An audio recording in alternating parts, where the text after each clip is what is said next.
quem tá chegando agora, essa é a playlist 50 anos da morte de Tolkien. Então, se você não assistiu aos outros vídeos, dá uma pausa aí, faça isso agora, senão você vai ficar meio confuso. A gente já tá começando aqui o capítulo 2 do livro 1, Sociedade do Anel, A Sombra do Passado.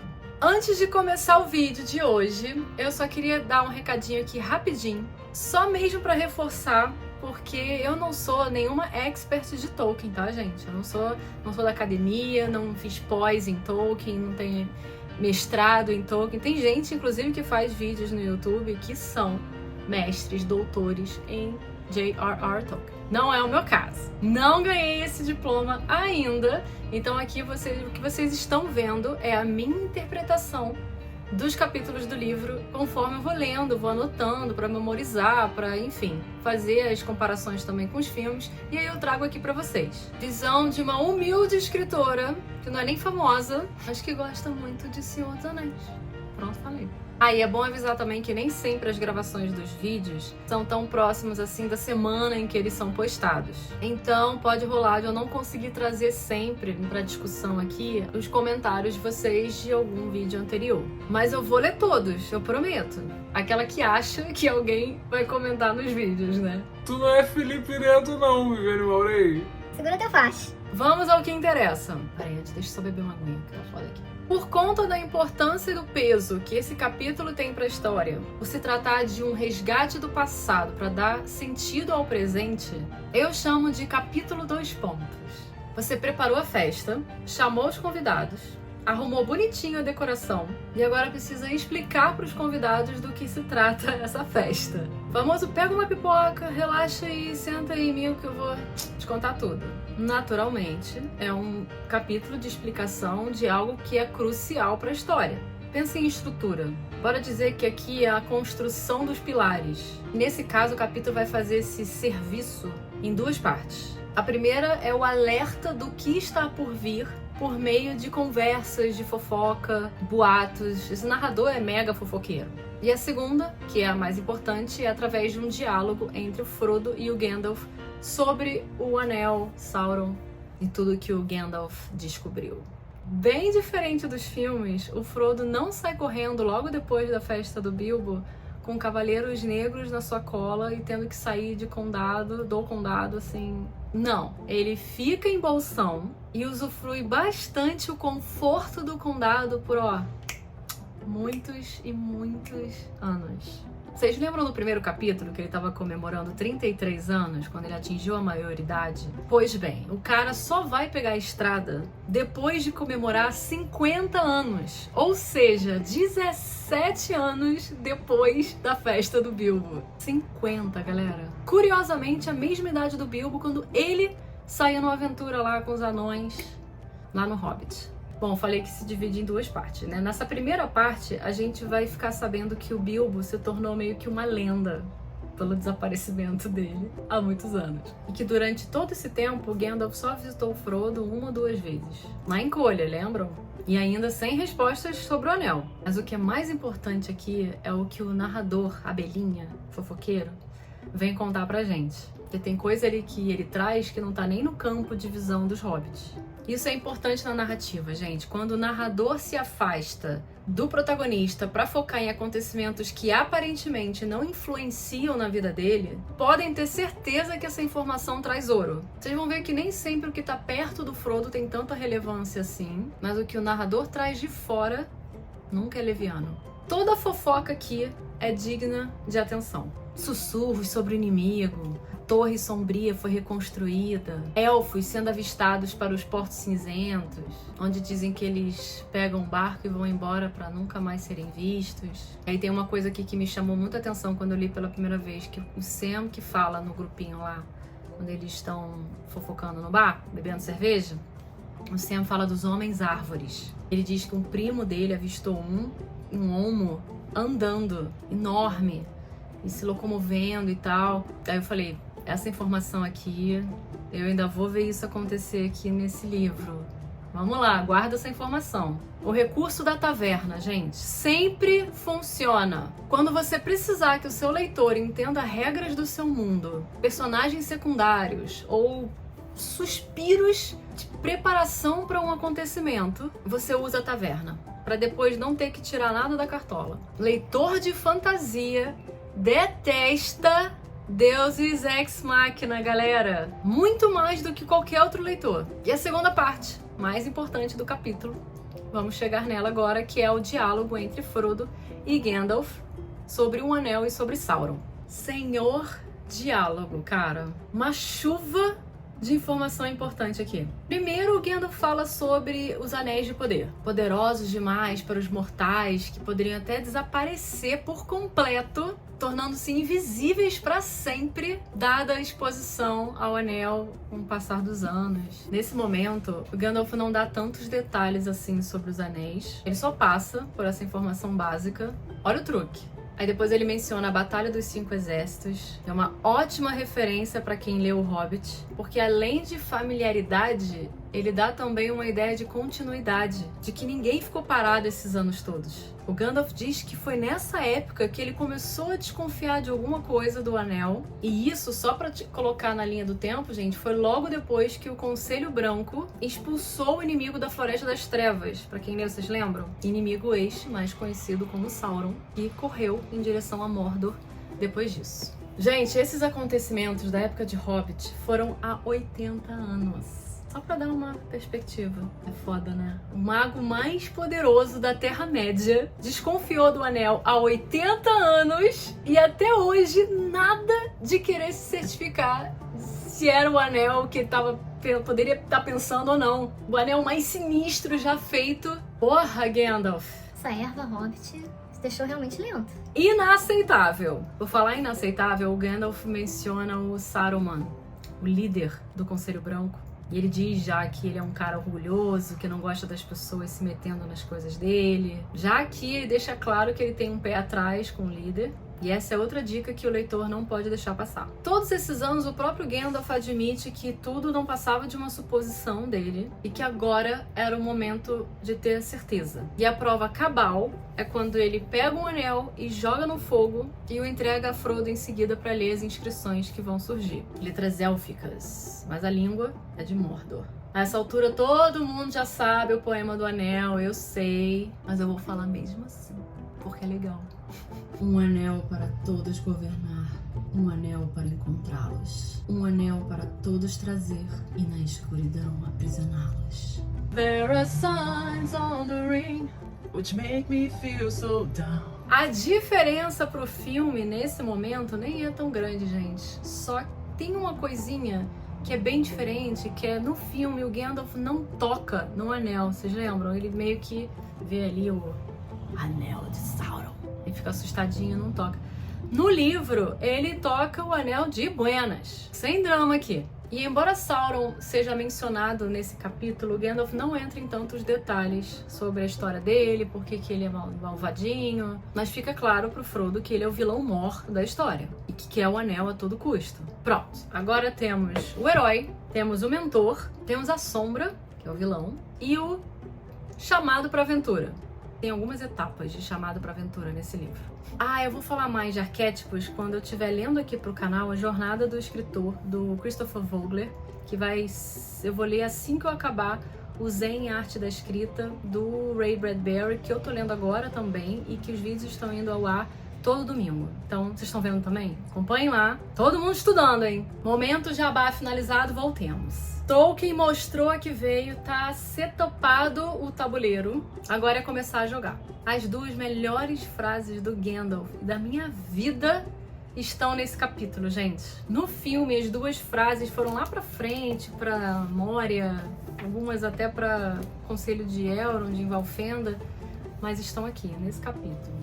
Tem 3 frases, na verdade. A primeira é que no meio do diálogo o Frodo tá com medo, óbvio, depois do Gandalf ter contado tudo isso pra ele, sobre o anel. E aí ele diz que não queria que isso tivesse acontecido no tempo dele. Ao que Gandalf responde: como todos os que vivem nesses tempos, a decisão não é sua. Tudo o que temos que decidir é o que fazer com o tempo que nos é dado. Ai, meu coração. A segunda é um pouquinho mais pra frente, quando o Gandalf fala do Gollum. Aí o Frodo vem todo numa vibe meio bandido bom é bandido morto. Aí vem o Gandalf com sua máxima sabedoria e fala assim: muitos que vivem merecem a morte, e alguns que morrem merecem viver. Você pode dar-lhes vida? Então não seja tão ávido para julgar e condenar alguém à morte, pois mesmo os muito sábios não conseguem ver os dois lados. Aí depois eu digo que é meu autor favorito e as pessoas não entendem. Essa porrada que eu dei no livro deve ter estourado no vídeo. A gente vai ver depois na edição, desculpa. Isso, minha gente, é que é expressar sua visão de mundo através da escrita. Normalmente vem através de personagens mentores, mais sábios, porque faz sentido que eles pensem assim. Você não vai sair botando frases como essa em personagens serial killer, tipo Dexter, psicopata, vai falar essas coisas. Não. Você escolhe os personagens que vão exprimir a sua visão de mundo, mas de uma forma que seja natural e coerente para sua história. Outra parte do diálogo é a explicação do Gandalf sobre a história do Anel, desde antes até chegar nas mãos do Gollum e do Bilbo. E uma pausa aqui, porque para quem tá vendo a série Anéis de Poder, se a série vingar até o final, já eles prometeram 5 temporadas, né? Eu bem acho que ela poderia terminar justamente nessa parte para conectar o final ali depois da Última Aliança, depois da guerra e tal, conectar com a parte que a Galadriel narra no início do filme Sociedade do Anel. Não ia ser o máximo? Bom, pra quem não lembra, vamos explicar direito. Gil-galad, rei dos elfos, e Elendil, aquele humano bonitão lá da Ilha de Númenor, fazem a Última Aliança, uma aliança entre homens e elfos, para a grande batalha contra Sauron. Eles vencem, embora nenhum dos dois sobreviva para contar a história. Foi mal spoiler, galera, mas o livro tem 70 anos. E a Galadriel já spoilerzou pra gente de qualquer forma no início do Sociedade do Anel, então não vem não. Pois bem, Isildur, filho de Elendil, que não é mais aquele garotinho da série, é um homem madurão, corta o anel da mão de Sauron, toma o anel pra si, mas aí logo depois, numa emboscada, porque ele pula no rio, o anel o trai e ele acaba sendo morto por orcs. Eu não vou fazer a piada, pode deixar. Orc com que tá bom demais, já chega. E aí o anel saindo do seu dedo, a posição dele é revelada, os orcs o matam, e o anel fica perdido por anos, até ele ser encontrado pela criatura Gollum. Peter Jackson já contou essa parte muito bem, mas o que ele não contou e o que o Tolkien diz pra gente é um pouco do passado do Gollum, e essa parte é legal. Como ele é um hobbit do povo dos rios, e provavelmente ali uma descendência dos Grados, que são os parentes mais próximos, assim, dos Books, é muito mais provável realmente que ele encontrasse o anel no rio, né? Mas vamos lá. Primeira cena do filme Retorno do Rei, em que mostra o Smeagol com o Déagol num barco pescando, é praticamente idêntica ao do livro. O Déagol tá pescando, ele é levado pra dentro da água porque o peixe é pesado pra caraca. Ele encontra o anel, o Smeagol vai lá, cobiça o anel, mata o cara, bota o anel e volta pra casa, e aí ele descobre que ele pode ficar invisível. E ele usa o anel para roubar e fazer traquinagens em casa e com os vizinhos. Até que sua avó o expulsa de casa e ele sai da terra dele com o rabo entre as pernas, sozinho, deprimido, arrasado e abandonado. Quem mandou? E isso tudo o Gandalf só sabe porque, de acordo com ele, o melhor caçador da Terra-média, Aragorn, o encontrou, e aí Gandalf pôde torturar a criatura, embora ele tenha chamado isso de amedrontá-lo com o fogo. Magos. E o Gollum foi torturado também pelas forças do inimigo e teria dito os nomes de Bilbo Bolseiro e Condado, aquela cena lá, Shire Baggins. E isso antes de ter sido levado e feito prisioneiro pelos Elfos da Floresta. Isso a gente tá falando de Thranduil e Legolas. Pelo menos é o que Gandalf pensa, que ele é prisioneiro dos Elfos nesse momento. Aí, minha gente, a ficha cai. Frodo finalmente entende o perigo iminente. Aí ele vai imediatamente embora do condado, como o Peter Jackson fez com Elijah Wood, e só deixou ele ter tempo, coitado, de enrolar um bolinho e botar na mochila. Nope, senta aí, que não tá nem perto disso. Mais uma dica do autor pro leitor aqui, gente. O Gandalf disse que o Gollum ainda tem que ele prevê uma importância grande do Gollum e uma função que ele precisa ainda desempenhar pro bem ou pro mal antes que isso tudo acabe. E além disso, Gandalf conta que o anel não pode ser destruído por foguinho nenhum que não seja da própria montanha de fogo nas fendas da perdição em Mordor, lugar onde o anel foi forjado. Vai lá. Agora a gente tem um herói que sabe o que precisa ser feito, para onde ir e como vencer o mal. Mas aguenta lá, gente, ele ainda não aceitou o chamado para aventura. Não é assim, do nada, ele morrendo de medo da situação, ele vai dizer: deixa comigo, eu destruo o anel. Não seria nem coerente, nem verossímil com o personagem. O negócio aqui é, as circunstâncias vão surgir e vão tornar os outros caminhos cada vez mais impossíveis de serem escolhidos, até que reste ao herói somente esta escolha. Entenderam? Não é regra isso, tá, gente? Eu vejo isso mais como bom senso. Não é questão de ser jornada herói, nada disso. Você não toma uma decisão de vida ou morte do nada, de forma leviana. Então, seu personagem também não deveria. Pra terminar, tem a cena do Sam bisbilhotando na janela, fingindo cortar a grama, né? É maravilhosa essa cena. A diferença aqui do filme é que quando Gandalf pega o Sam e diz que a punição dele é ir com o Frodo em sua evasão do condado, ele fica feliz, porque ele tá doido pra ver elfo. E por último, juro, a cena do Frodo oferecendo o anel a Gandalf e o Gandalf dizendo pro Frodo não tentá-lo, é real, minha gente. Acontece no livro. E aqui tem a terceira frase do mago que eu falei, que é uma das minhas favoritas, que eu adoro. E que no filme colocaram em Valfenda. Ajudarei você a carregar esse fardo enquanto precisar carregá-lo. É isso, pips. Decisão tomada para sair do condado. Companheiro Sam recrutado. Sem destino ainda por enquanto. Mas isso a gente vai saber logo no iniciozinho do terceiro capítulo. Quando a gente vê que o Frodo parece aquele maluco que não sai de casa nunca. Vive com os pais e com os avós eternamente. Você chega e fica: amigo, sai de casa. Mas ele vai conseguir essa façanha, prometo. Galera, se vocês morassem no condado, eu garanto que vocês também não iam querer deixar aquele lugar pra trás. Ainda mais pra sair pra uma aventura mega perigosa. Eu também enrolaria até o último segundo possível. E antes de ir pro capítulo 3, eu quero comentar com vocês uma coisa da tradução aqui de anões para anãos. Galera, primeiro de tudo eu vou fazer um pedido.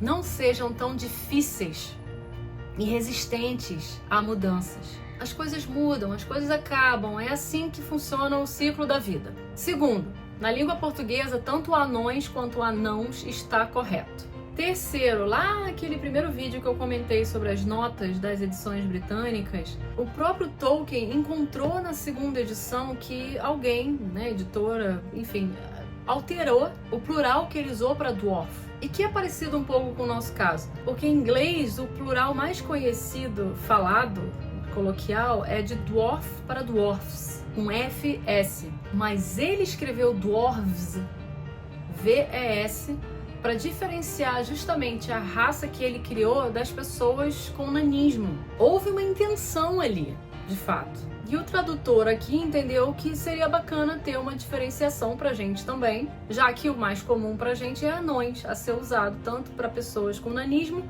quanto para personagens de RPG, de fantasia, etc. É estranho, eu confesso, porque a gente não tá acostumado, a gente sempre falou anões, mas incorreto não está, galera. Eu vou comentar mais sobre a tradução ao longo dos capítulos. Eu não sou 100% favorável a tudo, claro que eu tenho também minhas críticas, mas nesse ponto, gente, tem algumas coisas que algumas mudanças não fazem tanta diferença assim na nossa vida e a gente precisa reconhecer e não ser tão cri-cri. Vamos ter paciência, tá bom? Bora pro capítulo 3? Vamos ver se o Frodo vai finalmente sair do condado. Pra quem ainda não sabe, eu tenho apoia.se/Vives pra você apoiar lá e me ajudar a manter aqui o canal, meus projetos todos. Tá bom? Conto com a sua ajuda. Beijo. Namari. Eu vou ter que fazer vídeo assim agora pra vocês poderem ver o olho do Sauron. Ops. Às vezes esse olho de Sauron parece outra coisa, né? And there's no way.